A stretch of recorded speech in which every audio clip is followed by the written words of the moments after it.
5:40 a.m. Time check. Ako si Jun, ang tropa niyang drawing. Game! Magandang araw mga tropa. Ngayong araw ay ating pag-usapan kung magkano nga ba ang naging tip ko sa loob ng 4 na oras na aking biyahe. At disclaimer lamang po, hindi po pare-parehas ang aking natatanggap na tip kada araw. Minsan malaki at minsan mababa. At syempre, depende pa rin yan sa iyong serbisyo.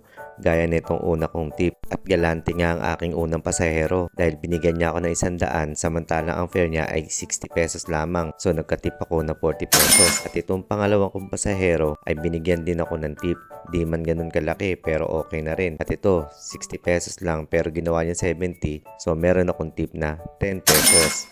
At ang sumunod naman na pasahero ay binigyan din ako ng tip. Ito, nung pagkababa niya, tinanong niya kung magkano. Ang sabi ko is 118.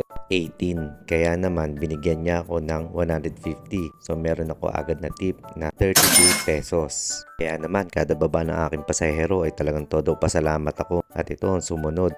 Ang fare niya is 192 at binigyan ako ng 200 pesos. So, meron akong tip na 8 pesos. Di man ganun kalaki pero okay na rin talaga at salamat pa rin.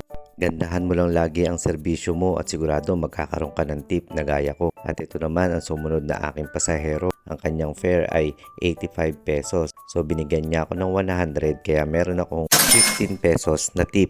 Salamat sa aking mga naging pasahero. God bless sa inyo. Dahil sa inyo nagkaroon ako ng 105 total tip sa isang araw na yon. 4 na oras lang ang biniyahe ko. Kaya hanggang dito na lang mga dropa. Maraming salamat. Ride safe.